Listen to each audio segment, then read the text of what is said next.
Pierre Conessa, bonjour. Bonjour. Nous vous interrogeons aujourd'hui pour une chaîne YouTube qui s'appelle Thinkerview. On vous a déjà reçu sur les politiques de contre-radicalisation et nous nous sommes attardés un petit peu sur votre livre qui s'appelle Guide du paradis, publicité comparée des au-delà, qui nous a fait rire, qui nous a instruit, qui nous a fait cogiter et on a trouvé ça tellement sympa qu'on l'a terminé.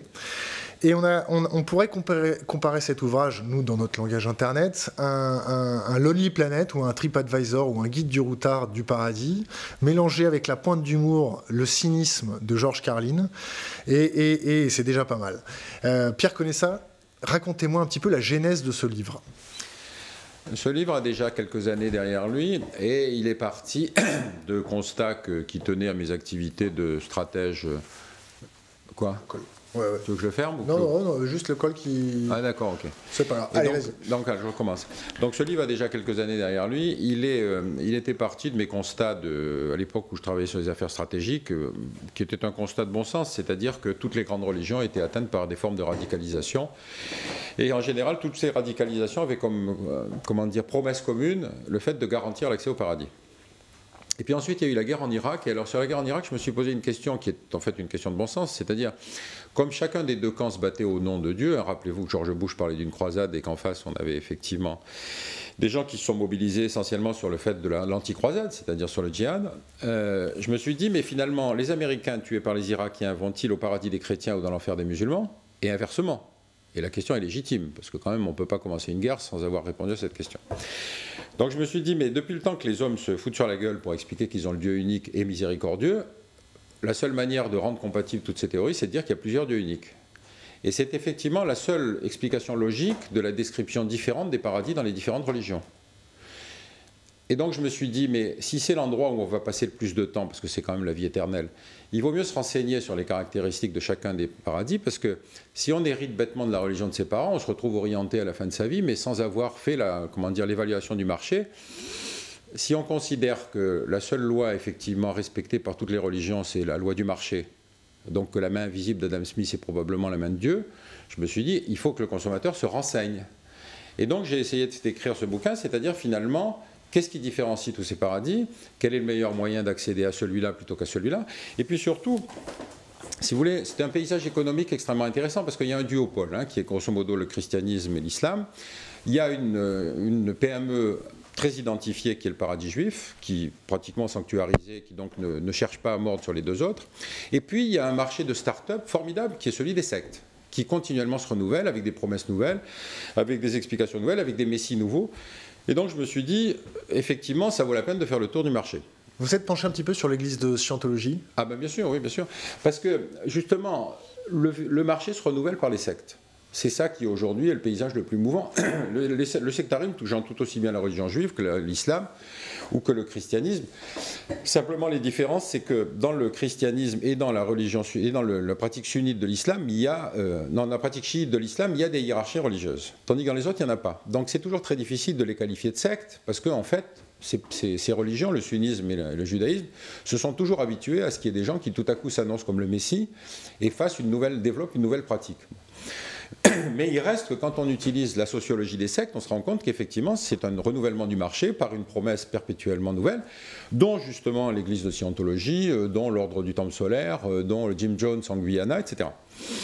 Et donc je me suis dit, bon, moi mon bouquin s'adresse au consommateur occidental, donc pour pas qu'il soit déçu et qu'il aille s'égarer dans des sectes comme le bouddhisme, l'hindouisme, qui n'ont pas de bureau de représentation ici. Si on est déçu par ce genre de démarche, il n'y a plus de moyen de se plaindre après. Donc je dis, restons sur l'offre telle qu'elle est structurée aujourd'hui, c'est-à-dire sur les grandes religions présentes sur le territoire français, y compris le phénomène sectaire.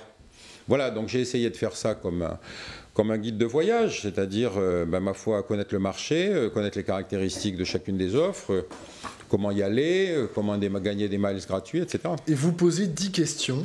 On en choisit une ou... N'importe laquelle. N'importe laquelle. Comment s'y rendre?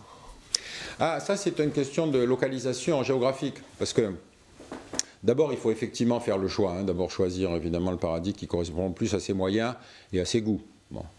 Vous voyez par exemple dans le paradis bouddhiste, théoriquement la fin du processus devient une espèce de monde où on n'a plus aucune envie, Bon, si c'est ça le paradis qu'on attend, il faut mieux le savoir, donc laissons tomber ce genre de religion. Par contre, il y a des religions qui ont des offres très précisément définies, y compris en particulier l'offre musulmane. Et donc je me suis dit, une fois qu'on a choisi le site, la question vient ensuite, c'est-à-dire d'où partir. Parce qu'évidemment, comme toujours, se posent toujours des questions de lieux adéquats au départ. Bon. Alors, première remarque que je fais, c'est d'abord, il faut éviter les gros départs. C'est-à-dire, pour les départs en week-end, oui, en particulier les massacres et les génocides, parce que là, il y a des risques d'encombrement. Donc, il vaut mieux partir en ayant choisi le moment. Deuxième chose, il faut choisir le lieu. Alors, il y a un problème de hub, ce qui est quand même Jérusalem. C'est-à-dire, tout le monde revendique Jérusalem comme le lieu de départ parfait pour aller directement au paradis. Il y a quand même quelques points de départ secondaires, parce que comme tous les grands aéroports, comme Dubaï, Jérusalem est encombré par le nombre de gens qui viennent là pour mourir. Bon. Il y a des points de départ secondaires selon la nature de la religion qu'on choisit. Ça va être la Mecque, ça va être Lourdes, ça va être, je ne sais pas moi, Karbala pour les chiites, etc. Donc c'est quand même important, parce que ça permet de garantir. Et surtout, les sectes ont l'avantage de diversifier considérablement le point de départ, puisque les sectes, n'ayant jamais réussi véritablement à déborder, si vous voulez, sur la surface de la planète, garantissent un lieu de départ de proximité. Et ça, c'est quand même important, parce que si vous êtes à proximité du point de départ, au moins vous savez que le corps... Alors, le corps n'a pas trop à se déplacer. Alors, il y a un truc qui m'a paru très intéressant quand même, c'est que, notamment à Jérusalem, je ne sais plus quelle secte juive radicale avait demandé qu'on déplace l'aéroport de Tel Aviv, parce que l'aéroport de Tel Aviv passait au-dessus d'un cimetière traditionnel juif. Bon. Ce qui laisse penser qu'effectivement, les corps partent directement à la verticale, avec le risque de télescopage de l'avion. Et c'est intéressant parce que ce départ à la verticale, c'est les méthodes les plus modernes de lancement de missiles. Hein. C'est le missile Aster, c'est-à-dire un lancement vertical, parce que ça permet de partir dans toutes les directions. Donc ça veut dire qu'effectivement, là, il y a en tout cas un saut technologique intéressant. Bon, je ne crois pas que les autorités israéliennes aient finalement décidé de déplacer l'aéroport. Alors, les cas particuliers peut-être ? Sur les points de départ ? Non, obsédés sexuels, parlons. Ah, cas particulier pour des profils différents. Pour des profils différents. Je pensais cas particulier de point de départ. Ben oui, parce que beaucoup de questions se posent quand même. Alors je dis pas ça parce que en ce moment c'est l'affaire DSK, mais on ne sait jamais. Non, je comprends. Non, ça c'est la sexualité. DSK n'est pas un cas particulier.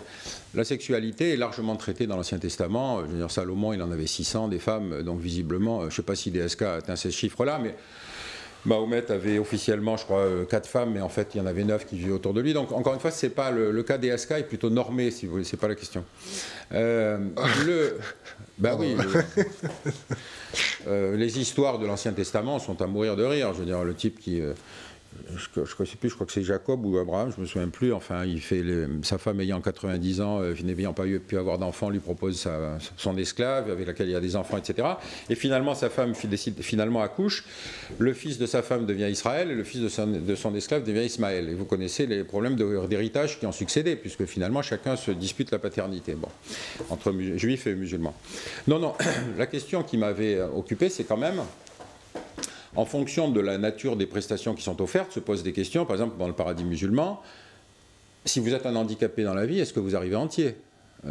Si vous mourrez à 95 ans, est-ce que pour honorer les 72 vierges, vous retrouvez vos capacités de 20 ans ou pas ? Est-ce que, dans le paradis chrétien, la question ne se pose pas parce que finalement, quand on regarde les représentations du paradis ou de la fin des temps, par exemple dans les peintures du Moyen-Âge, on a l'impression que les types sortent de la tombe affublés de chasubles blanches qui les fait ressembler à des endives. Et donc, c'est vraiment pas la situation sexuelle qui va les préoccuper une fois qu'ils sont au paradis. Bon. Donc, vous voyez. Alors, la question que je me suis posée, c'est justement comment traiter des cas particuliers qui sont les bisexuels, les transsexuels, les homosexuels, les handicapés, etc. Et finalement, on s'aperçoit qu'il y a beaucoup de réponses assez différentes. Donc, il faut chacun traiter son cas, parce que je ne vais pas donner tous les trucs quand même qui sont le résultat de longues recherches. Est-ce qu'il y en avait un particulier qui vous préoccupait? C'est le cas des homosexuels, non, ou pas? Pourquoi pas, oui. Le cas des homosexuels, il y en avait un que je trouvais très amusant, qui était quand même le problème de la destruction de Sodome et Gomorrhe dans l'Ancien Testament. Donc vous savez que Sodome et Gomorrhe étaient donc les deux villes qui étaient des villes soit consacrées à l'homosexualité féminine, soit à l'homosexualité masculine. Bon, finalement, Dieu décide de détruire ces deux villes, et il envoie l'archange Gabriel, qui est le messager en général des bonnes et des mauvaises nouvelles. Donc, parce qu'il a découvert que les deux seuls justes, enfin le seul juste des deux villes, c'était Lot, et donc il veut sauver la famille, Lot et sa famille. Et donc quand l'archange arrive, immédiatement les mecs de Sodome en particulier voient que le type est pas mal, enfin que l'archange est pas mal, ils veulent se le faire. Et Lot propose pour les calmer sa fille. C'est quand même pas mal, c'est un grand geste de mansuétude de sa part. Bon, comme ils sont homosexuels, finalement, il laisse tomber. Et puis, donc, une fois qu'il a appris la nouvelle que les villes vont être détruites, il s'en va, il quitte la ville. Sa femme, comme toujours dans les monothéismes, toujours insoumise, toujours incapable, toujours capable de provoquer des dégâts, se retourne en dépit de l'interdit divin. Et finalement, en se retournant, elle est transformée en statue de sel. Bon. Le problème, c'est comme il est le dernier homme vivant sur Terre avec ses 2 filles, la question qui n'est jamais lue jusqu'à son terme, c'est finalement comment se renouvelle l'espèce, puisqu'il est le seul survivant avec 2 enfants qui sont les siens. Et l'Ancien Testament explique qu'à ce moment-là, ses filles, sachant qu'il fallait renouveler l'espèce, le droguent pour le violer, pour avoir des enfants de lui. Bon. Des mauvais esprits pourraient penser que c'est une légitimation de la pédophilie et de l'inceste, quand même. C'est un peu scandaleux de le penser comme ça, mais ça laisse quand même planer des doutes. Bon. Donc vous voyez, il y a à la fois la condamnation de l'homosexualité, mais en même temps, si la condamnation de l'homosexualité passe par la pédophilie ou par l'inceste, on peut se poser des questions sur la bonne interprétation du texte. Je vais vous poser une question. Est-ce que vous avez discuté un petit peu avec les responsables de ces PME? Est-ce que vous avez discuté avec les commerciaux? Non, d'abord parce que moi j'avais une formation religieuse, ensuite parce que j'ai fait des études d'histoire, donc j'ai surtout essayé de voir l'évolution de ces religions, parce que la caractéristique de ces grands monothéismes, dont Lévi-Strauss quand même disait qu'ils avaient fait faire un énorme pas à l'intolérance, quand même, puisque chacune de ces monothéismes expliquait le principe premier, mon Dieu est le bon et le seul, ce qui n'est quand même pas la bonne manière de discuter avec les autres. Donc, la question, c'est qu'une fois que le texte saint est défini, et chacune de ces religions a le sien, le rôle important, c'est celui des exégètes, c'est-à-dire d'expliquer que ce texte contient tout, et donc il faut y trouver la réponse à toute situation. Bon.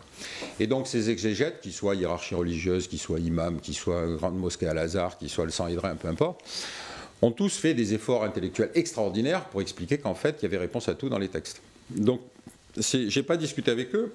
Je me suis beaucoup plus intéressé à ces différents avatars qui, tout au long de leur histoire, avaient permis de dire une chose et son contraire. Là où c'est devenu beaucoup plus intéressant, c'est que les sectes étaient... D'abord, il y a eu 2 révolutions. La première, c'est évidemment les sectes, qui, encore une fois, diversifient considérablement l'offre, renouvellent considérablement la vision du paradis, le moyen d'y accéder, etc.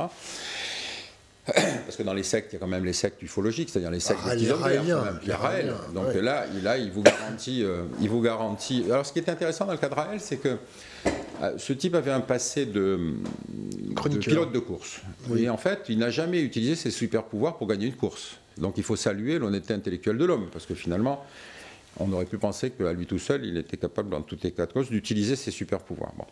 Mais lui, effectivement, il expliquait qu'il avait été donc enlevé par des petits hommes verts. Je ne sais pas si c'était vert ou d'une autre couleur, mais enfin, en tout cas, il avait été enlevé, et que donc on lui avait appris les super pouvoirs avec lesquels il a constitué sa secte. Et donc, il a dénoncé la législation française interdisant la manipulation génétique, parce qu'il disait on a la possibilité de créer une race des super-hommes. Bon.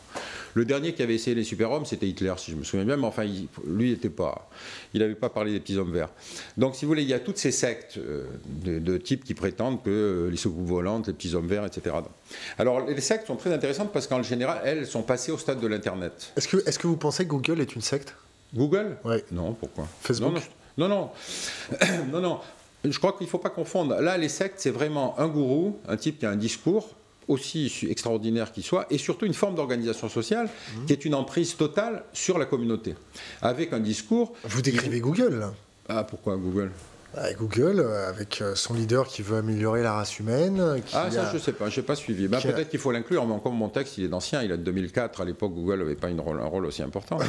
Mais surtout, les sectes ont développé la pratique d'Internet. On le voit avec les salafistes aujourd'hui.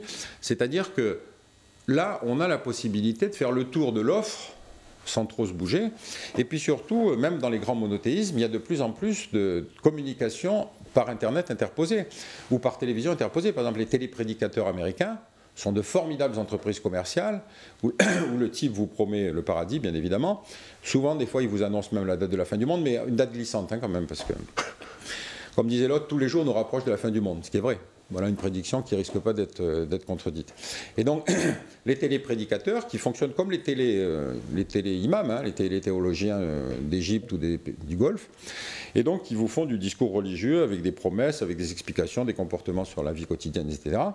Et puis, beaucoup de sites internet où on vous promet les accompagnements. Bon, par exemple, je cite un site internet qui vous promet une visite du paradis, qui est une secte américaine. Il y a un site internet un islamiste qui vous vend des senteurs du paradis. Et si on paye en carte bleue, on obtient une réduction. Donc, il y a des tas de choses à découvrir, quoi. Internet permet une visite très très bien organisée. Je peux vous poser une question un peu plus personnelle. Ouais. Vous croyez en Dieu? Je sais pas, on ne s'est jamais rencontré. Le problème, c'est qu'il ne s'est pas beaucoup intéressé à moi. Donc, j'en sais rien. Quand vous savez la phrase de 68 qui disait Dieu est mort, signé Nietzsche, et le type avait écrit au-dessous Nietzsche est mort, signé Dieu. Voilà, on est dans cette posture-là aujourd'hui. Il y a un renouveau des religions. Ce renouveau des religions, il se fait malheureusement selon des formes sectaires, pour beaucoup d'entre elles, et que cette forme sectaire sont des formes incroyablement menaçantes pour la démocratie. Et vous parlez de démocratie, à votre avis, qu'est-ce qui est en train de se mettre en place pour avoir un dialogue avec ces PME auprès de l'État essaye d'avoir un dialogue avec ces PME. Est-ce que vous pensez que ce dialogue va être opérant? Est-ce que ce dialogue, à votre sens, est inopérant? Vous avez des conseils peut-être à leur donner? Il y a plusieurs... les pays démocratiques ont eu plusieurs postures différentes, hein. Pour les Américains, qui est par nature un pays de refuge de toutes ces sectes qui étaient persécutées en Europe, là, le principe de l'indépendance religieuse est total. C'est-à-dire que l'État se refuse à avoir un quelconque discours religieux ou à condamner quelque secte que ce soit. Et la scientologie est élevée au rang de religion. Et la scientologie est reconnue comme une religion. Bon, cela dit, reconnaître comme une religion, ça ne veut rien dire du tout aux États-Unis, puisqu'encore une fois, il n'y a pas de statut des religions. C'est considéré comme une entreprise. Les téléprédicateurs peuvent faire des millions de dollars de recettes. Ce n'est pas considéré comme, pour nous, si vous voulez, de l'abus de faiblesse. Dans le cas de la France, c'est un peu différent, parce que dans le cas de la France, le gouvernement s'interdit d'avoir un discours religieux. Il considère simplement que, pour le cas des sectes par exemple, ne sont condamnables que des pratiques portant atteinte à des droits individuels. Ça veut dire l'abus de faiblesse, ça veut dire le détournement d'enfants, des choses comme ça, ou l'emprise psychologique, etc. Et donc la Miviludes, qui est la mission interministérielle de veille contre les dérives sectaires, ne repose que sur des pratiques condamnable au titre du code pénal, c'est tout, mais pas au nom de la liberté de religion. Donc c'est très difficile, on ne peut pas discuter avec les sectes. Encore une fois, vous savez, faire descendre un transcendant en lui faisant des leçons d'instruction civique, on n'a pas beaucoup eu de succès dans le domaine. Hein. C'est vrai. J'aimerais que vous me lisiez la phrase d'avant-propos de votre livre concernant la tolérance. L'avant-propos, on est dessus, page 9. Je vous laisse enchaîner. Ben ça, c'est une phrase que j'ai trouvée au cours de mes pérégrinations, qui est une phrase de Karl Popper, hein, dans son bouquin sur la société ouverte et ses ennemis. Il dit « Si l'on est d'une tolérance absolue, même envers les intolérants, et qu'on ne défende pas la société tolérante contre leurs assauts, les tolérants seront anéantis et avec eux la société tolérante. » Bon. Je trouve que c'est une phrase de bon sens. C'est-à-dire qu'effectivement... c'est un moment ce que disait Robespierre, pas de liberté pour les ennemis de la liberté. Donc il y a un moment où effectivement la démocratie, les droits de l'homme, la liberté de parole trouvent ses propres limites, en particulier quand on aboutit par exemple à des pratiques sectaires qui sont des pratiques d'exploitation de l'homme par l'homme, ou quand on aboutit à des appels à la violence ou des appels au meurtre. On est au XXIe siècle. Est-ce que vous pensez que notre société française est plus ou moins tolérante ? Je pense qu'elle l'est beaucoup plus, en tout état de cause, elle l'est beaucoup plus que tous les gens qui la condamnent en la prétendant intolérante. Quand on entend, j'écoutais l'autre fois dans une émission de radio, des interviews faites en banlieue, où des jeunes musulmans qui admiraient quand même les attentats qui ont eu lieu en janvier, expliquaient que leur désir serait d'aller dans un pays musulman pour y vivre librement leur religion. Quand j'entendais le terme librement, un profond rire intérieur me déchirait quand même. Parce que, parce que définir la liberté en disant je vais enfin pouvoir vivre librement ma religion, ils ne savent pas ce que c'est que l'Arabie Saoudite. C'est une plaisanterie. Vous pouvez un peu développer sur l'Arabie Saoudite ? L'Arabie Saoudite, c'est une espèce d'immense asile psychiatrique théologique. C'est-à-dire il y a une pratique de l'islam qui est l'embalisme, qui est la pratique la plus radicale et la plus littérale, si vous voulez, de la lecture du Coran. qui a triomphé en Arabie Saoudite au début du XXe siècle, enfin, pratiquement depuis le XVIIIe jusqu'au début du XXe siècle, avec la consécration à la fois de la dynastie saoudienne et en même temps de la pratique développée par Abdel Wahab, qui a développé le wahhabisme. Bon. Quand vous dites consécration de la famille Al Saoud, oui, c'est-à-dire que la famille Al Saoud, Ibn Saoud n'a pris le pouvoir que par cette association de pouvoirs qui était le pouvoir religieux et en même temps le pouvoir de la force. Bon. Et donc l'Arabie Saoudite est un pays assez fantastique dans lequel aucune autre religion n'est autorisée, où la charia est appliquée dans son sens le plus strict et le plus bête. Là circule actuellement sur Internet l'image d'une vidéo de décapitation d'une femme qui est une pauvre fille venue du Myanmar. Hein. Donc je vois les droits de la défense devant le tribunal saoudien, comment elle a pu les exercer. Qu'on accusait d'avoir maltraité ou d'avoir tué sa belle-fille, je ne sais pas. Et elle est exécutée sur un parking public, avec des gens qui tournent autour, etc. Bon. Et je me dis, fantastique, hein. Si on défend l'Arabie Saoudite contre l'État islamique, je dois dire qu'on va avoir un match formidable.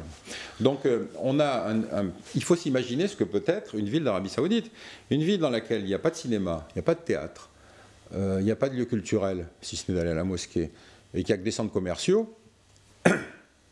On peut se dire qu'effectivement, la seule envie qu'on peut avoir, c'est de s'en aller. Bon. Le problème avec l'Arabie Saoudite, c'est quand Ben Laden voulait exporter le modèle, puisqu'en fait c'était un peu son idée, même s'il était en désaccord avec la famille Saoud, mais en tout cas le modèle qu'il voulait exporter, c'était celui-là. D'habitude, on se dit que dans un asile psychiatrique, le fou, il essaye de se sauver pour trouver le monde normal à l'extérieur. Lui, il voulait exporter le modèle. Donc c'est quand même, paradoxalement, sur le plan psychanalytique, ça mériterait d'une analyse. Et donc vous avez une société dans laquelle les gens vivent les apparences, c'est-à-dire qu'ils font comme s'ils étaient de très bons pratiquants, puis dès qu'ils sont à l'extérieur, vous avez exactement le déchaînement de toutes les pratiques les plus effroyables que l'argent permet, si vous voulez, la prostitution, etc. etc. Et puis évidemment, comme de toute façon en Arabie Saoudite, on trouve de l'alcool en connaissant les bons réseaux de distribution, on trouve de la drogue, etc. Vous avez des problèmes d'alcoolisme, mais les familles qui ont de l'argent envoient leurs enfants pour désalcoolisation, pour cure de traitement anti-drogue, etc., dans des cliniques privées très huppées en Suisse. C'est quand même là qu'on assure l'anonymat le plus complet pour ce genre de choses. Donc on est dans une société qui est totalement hypocrite, mais qui a beaucoup d'argent. Donc quand on est un peu hypocrite, qui a beaucoup d'argent, il faut faire attention. Si on veut de l'argent, il vaut mieux respecter son hypocrisie. Si on veut être honnête, on dénonce son hypocrisie. Et pour vous les plus hypocrites, ce sont les Saoudiens ou ceux qui traitent avec les Saoudiens ? Je ne sais pas, parce que c'est quand même... c'est une question difficile. Hein. Vous savez, quand Ben Laden, dans son programme à l'époque où il voulait appliquer le système qu'on a découvert avec les attentats du 11 septembre, il avait désigné comme ennemis les hypocrites. Alors je vous rassure, les hypocrites, c'est pas vous et moi, hein, les hypocrites, parce que sinon il n'y aurait plus personne à la surface de la planète. Non, les hypocrites, c'est les mauvais croyants. Les mauvais croyants, c'est-à-dire ceux qui ne croient pas comme lui, en l'occurrence c'était ça. Hein.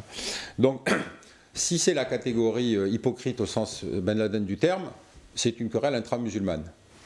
C'est ce qui se passe actuellement. Ils se massacrent entre sunnites, chiites, entre Al-Qaïda et Daesh, etc. Malheureusement, on ne peut rien faire pour eux. Ils vont découvrir au bout d'un siècle que la tolérance, c'est après tout une vertu que le Coran n'enseigne pas et que les autres grandes religions monothéistes n'enseignent pas. Mais enfin, on ne peut pas y faire grand-chose. Pour le reste, c'est-à-dire, est-ce qu'on peut négocier avec le diable ? Ça fait des siècles qu'on le fait. Ça fait des siècles. Donc, je ne sais pas si, encore une fois, quand on négocie avec le diable, il faut une longue cuillère, ça on est d'accord. Mais, encore une fois, on y est habitué. Hein. Dernière question, avant-dernière question. Quand vous avez été amené à discuter de ce livre avec d'autres personnes ayant attrait aux forces de l'ordre, avec l'armée, ou peut-être... Non, ça n'a pas posé de questions. C'est pas de là que sont venus les ennuis. Ce qui est rigolo, c'est qu'une fois j'ai été attaqué en diffamation et vous ne devinerez jamais par qui. L'Église catholique ? Non, j'ai été attaqué en diffamation par l'association de défense des intérêts moraux de l'ordre du Temple solaire. Oh. Non, pas de l'ordre du Temple solaire, du Mandarum, pardon. Mandarum. Alors le Mandarum, vous vous souvenez, c'était Gilbert Bourdin. Le type qui prétendait tous les soirs se battre contre les Lémuriens, je ne sais pas pourquoi les Lémuriens, mais enfin c'est ce qu'il disait pour sauver la planète. Et donc, vous savez, il avait construit ces immenses statues en Provence, là, qui sont restées là-bas. Puis ensuite, il y a eu une action en justice qui a été entamée contre lui, notamment pour des pratiques de pédophiles, etc. Et comme il est mort trop tôt, on n'a jamais su le fin mot de l'histoire. Bon. Toujours est-il qu'il y a une association de défense des intérêts moraux du Mandarum qui m'a un jour attaqué en diffamation. Uniquement sur ce point, c'est-à-dire sur le fait que j'évoquais les possibles pratiques pédophiles de Gilbert Bourdin, de son vrai nom. Et donc, en fait, comme il y avait prescription, parce qu'en matière de diffamation, la prescription est très brève, bon, ils se sont... en matière de diffamation, il y a 2 techniques. Soit vous l'attaquez au civil, soit vous l'attaquez au pénal. Si vous attaquez au civil, vous vous défendez sans avocat. Si vous attaquez au pénal, il faut prendre un avocat. Donc, ils ont essayé de me faire payer un avocat, c'est tout. Puis comme ils ont perdu à cause de la forclusion, ça s'est arrêté là. Mais c'est pour dire que contrairement à ce qu'on peut penser, les réactions ne sont pas venues de ceux qu'on penserait les plus attaqués. Peut-être parce que justement, ils sont eux-mêmes divisés sur leur propre définition du paradis et des moyens d'y accéder. On va finir cette interview par une dernière question. Si vous aviez à laisser un conseil aux jeunes générations? D'abord, achetez mon livre. Ça vous permettra de vous prémunir contre les excès de toute nature, de toutes les certitudes qui vous sont infusées par les uns ou par les autres. Ça, c'est un point absolument important. Ensuite, je dirais que la phrase de Claudel, je crois que je cite à la fin, qui dit qu'à chaque fois que l'homme a voulu créer le paradis sur Terre, il a surtout mené directement à un enfer sur Terre. Et malheureusement, tous les exemples que je cite, c'est-à-dire tous ces intégristes qui ont voulu, ici sur la planète, créer quelque part une espèce de paradis selon les principes les plus obscurantistes qu'on ait pu inventer, que ce soit les talibans à l'époque de Kaboul, que ce soit Calvin à Genève, ou d'autres exemples de cette nature, à chaque fois, ça a été un monde effroyable de répression, d'interdits, d'interdiction de la musique, d'interdiction du jeu, d'interdiction de tas de choses, de répression sur les femmes. Donc à chaque fois, ils se sont réunis dans la forme la plus effrayante de ce qu'on peut imaginer être l'enfer sur Terre. Juste une remarque pour terminer, parce que il y a quelque chose qui m'avait frappé au moment des attentats du 11 septembre. On avait trouvé dans la chambre d'hôtel de Mohamed Atta, le leader du groupe, une description de ce qu'il pensait, de ce qu'il croyait l'attendre après sa mort. Et donc il disait qu'effectivement, il aurait donc dans le paradis qui lui était promis. Il avait testé un petit peu avant. Ah non, là, c'est plus compliqué que ça. C'est-à-dire qu'il savait que, comme on lui avait promis, il attendait donc du vin qui ne saoule pas et puis 72 vierges. Bon. Le problème, c'est que, convaincu par les Saoudiens de cette pratique terrible de l'islam, il était, à mon avis, face à un problème de schizophrénie profonde, parce que si vous imaginez que le vin et les femmes, pour un Saoudien, c'est quand même les États-Unis, qui est quand même décrit comme l'enfer sur Terre, et que par contre l'enfer est décrit comme le soleil, le caillou et le désert, c'est-à-dire l'Arabie Saoudite, cette espèce de glissement d'image qui fait qu'on a sur Terre ce qui est décrit comme l'enfer, et on a sur Terre ce qui est décrit comme le paradis, l'Arabie Saoudite, pour aller là-bas et découvrir que le paradis c'est ce qui est les États-Unis, et puis l'enfer c'est ce qui est décrit comme l'Arabie Saoudite. Il y a un moment où les images, si vous voulez, c'est comme le playback, il y a un moment où l'image et le son se recoupent pas. Je ne sais pas comment il a résolu le problème. Tu veux rajouter quelque chose ? Non, il y a une histoire que j'ai trouvée très bonne aussi, c'est l'histoire d'une kamikaze palestinienne. Il y avait un attentat organisé avec 2 femmes qui se succédaient, qui avaient chacune une ceinture d'explosifs. Et donc l'idée c'était de faire, comme souvent dans des attentats, c'est-à-dire la première se faisait exploser, quand les services de secours arrivaient pour porter remède, la seconde devait faire exploser sa ceinture. Bon. Or, le souffle de l'explosion de la première a assommé la seconde, qui s'est réveillée dans une chambre toute blanche avec des gens qui s'occupaient d'elle, etc., et qui la soignaient. Bon, elle s'est dit, je suis au paradis. Elle était équipée encore ? Non, parce qu'à ce moment-là, elle n'avait plus son truc, il l'avait démonté, et elle était dans une chambre toute blanche avec des gens qui étaient autour d'elle, un médecin qui la soignait, etc. Donc elle s'est dit, je suis au paradis. Les gens lui ont dit, non, vous n'êtes pas au paradis, vous n'êtes pas morte. Elle dit, mais si, le paradis c'est comme ça, je vois bien, il y a des gens qui s'occupent de moi. Et le type, le médecin qui était là, il essayait de la convaincre, elle ne voulait pas le convaincre. Finalement, il a utilisé l'argument suprême, il a dit, je ne pas le paradis, puisque je suis juif, je suis médecin juif. Et d'un seul coup, pour elle, s'est écroulé, si vous... tout ce qui était la description de son paradis. Donc voilà, il faut rester modeste face aux promesses. Pierre Conessa, merci. Merci à vous. But in the bullshit department, a businessman can't hold a candle to a clergyman. Because I got to tell you the truth, folks. I got to tell you the truth. When it comes to bullshit, big time, major league bullshit, you have to stand in awe of the all-time champion of false promises and exaggerated claims, religion. No contest. No contest. Religion easily has the greatest bullshit story ever told. Think about it. Religion has actually convinced people that there's an invisible man living in the sky, who watches everything you do every minute of every day.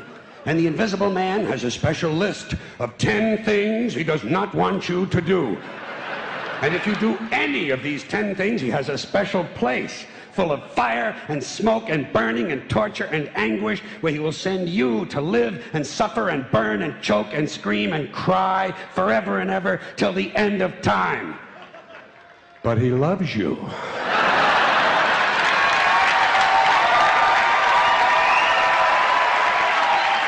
He loves you. He loves you, and he needs money. He always needs money. He's all powerful, all perfect, all knowing, and all wise. Somehow, just can't handle money. Religion takes in billions of dollars. They pay no taxes, and they always need a little more. Now, you talk about a good bullshit story. Holy shit.